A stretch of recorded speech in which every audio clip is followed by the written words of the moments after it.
Hi ആളിപ്പോൾ mirage കണ്ടു. ജീത്തു ജോസഫിന്റെ കരിയറിലെ ഏറ്റവും വേസ്റ്റ് ത്രില്ലർ എന്ന് വേണമെങ്കിൽ പറയാം. ഇതുവരെ 12th മാൻ ആയിരുന്നു ഞാൻ നോക്കിയിട്ട് പുള്ളിയുടെ കരിയറിലെ ഏറ്റവും വേസ്റ്റ് ത്രില്ലർ. പക്ഷേ ഈ പടം കണ്ടു കഴിഞ്ഞപ്പോൾ ഇതായിരിക്കും പുള്ളിയുടെ കരിയറിലെ ഏറ്റവും വേസ്റ്റ് ത്രില്ലർ എന്ന് പറയുന്നത്. കാരണം ഈ പടം നമ്മൾ ഒരു 10-20 കൊല്ലം മുന്നേ ഇറക്കുന്നത് ചിലപ്പോൾ ഹിറ്റായിരുന്നു. കാരണം അതിൽ ഒരുമാതിരി പ്ലോട്ട് ട്വിസ്റ്റും കാര്യങ്ങളൊക്കെ പ്രഡിക്റ്റബിൾ ആയിരുന്നു. അതുകൊണ്ട് തന്നെ യാതൊരു ഇമ്പാക്റ്റും തോന്നിയില്ല. ഈ പടം കാണുമ്പോൾ യാതൊരു എന്റർടൈൻമെന്റ് വാല്യൂ, യാതൊരു ത്രില്ലോ ഒന്നും തന്നില്ല. അതുകൊണ്ട് തന്നെ എനിക്ക് പേഴ്സണലി ഈ പടം ഇഷ്ടപ്പെട്ടില്ല. നിങ്ങൾ ഈ പടം ചിലപ്പോൾ കാണുമ്പോൾ നിങ്ങൾക്ക് ഭയങ്കര ത്രില്ലും കാര്യങ്ങളൊക്കെ തോന്നിയിരിക്കാം. മേ ബി ട്വിസ്റ്റ് ഒക്കെ പ്രെഡിക്റ്റബിൾ അല്ലെങ്കിൽ ചിലപ്പോൾ നിങ്ങൾക്ക് ത്രില്ല് തോന്നിക്കാം. പക്ഷെ എന്നെ സംബന്ധിച്ചിടത്തോളം എനിക്ക് ഈ പടം കണ്ടു കഴിഞ്ഞപ്പോൾ യാതൊരു ത്രില്ലും തോന്നിയില്ല.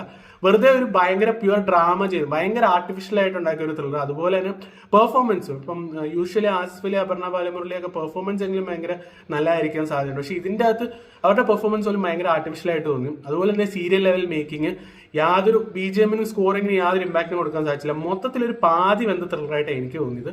പേഴ്സണലി ഞാനിത് തിയേറ്റർ കാണാൻ റെക്കമെൻഡ് ചെയ്യത്തില്ല. OTT വല്ല ഇറങ്ങുമ്പോൾ ചുമ്മാ കണ്ടു നോക്കാം. എന്നെ സംബന്ധിച്ച് ജസ്റ്റ് ഒരു ആവറേജ് മൂവി. ബിലോ ആവറേജ് ഞാൻ പറയുന്നില്ല, കാരണം അത്യാവശ്യം അവിടെയൊക്കെ മേക്കിംഗ് കാര്യങ്ങൾ, പിന്നെ അവസാനത്തെ എൻട്വിസ്റ്റ് ഒക്കെ ചിലപ്പോൾ നിങ്ങൾക്ക് കണക്ട് ആവുകയാണെങ്കിൽ ഇഷ്ടപ്പെടുമായിരിക്കും. എന്നെ സംബന്ധിച്ച് ഒരു ആവറേജ് മൂവി ആയിട്ട് തോന്നിയുള്ളൂ. ജീത്തു ജോസഫിന്റെ നമ്മൾ എക്സ്പെക്ട് ചെയ്യുന്ന മെമ്മറീസ്, ദൃശ്യം അല്ലെങ്കിൽ ആ ഒരു കൈൻഡ് ഓഫ് ത്രില്ലർ ജോണറിൽ എത്തിയില്ല എന്ന് വേണമെങ്കിൽ പറയാം. അപ്പം നിങ്ങൾ പടം കാണാൻ പോകുന്നുണ്ടെങ്കിൽ കാണുക, കണ്ടിട്ട് അഭിപ്രായം പറയാം. വീഡിയോ ഇഷ്ടപ്പെട്ട ഷെയർ ചെയ്യുക, സപ്പോർട്ട് ചെയ്യുക.